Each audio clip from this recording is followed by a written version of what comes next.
Nous ne quittons pas la région de Fontainebleau pour poursuivre notre visite des lieux touristiques et agréables de la région. Claude Guérini et Yves de Wulf nous font découvrir, à côté du château de Fontainebleau, des parcours de visite totalement inédits. Ils sont proposés au groupe, il suffit juste d'en faire la demande et de réserver. Promenade.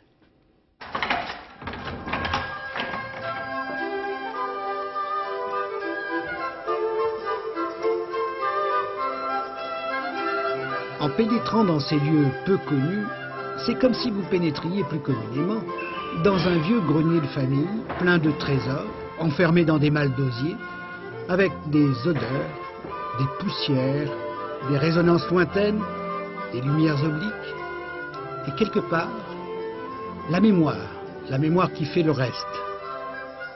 Toute personne qui est passée par l'école primaire connaît ces grands personnages et on les retrouve ici dans leurs habitudes, dans leur vie familiale. Napoléon III a été baptisé à Fontainebleau, Louis XV s'est marié à Fontainebleau, Philippe IV le Bel est mort à Fontainebleau. On trouve des épisodes heureux ou malheureux de toute l'histoire de France au château. Le charme du château réside dans la diversité des styles qui partent du Moyen-Âge, passent par François Ier, la Renaissance, pour aboutir à des ensembles composites harmonieux. Et Fontainebleau possède une autre séduction.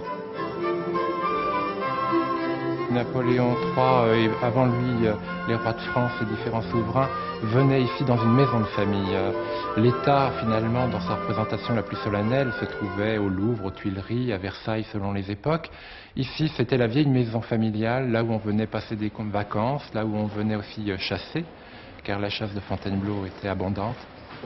À une échelle différente, cet état d'esprit règne encore dans l'enceinte, car si la réputation internationale assure sans peine l'affluence des visiteurs étrangers, les responsables du domaine, eux, ont mis en place une politique attractive de tarifs, de pédagogie, qui se tourne franchement vers la région, les jeunes, les écoles et les centres aérés, avec le passé pour l'avenir, une ambition secrète, utiliser les richesses à portée de la main.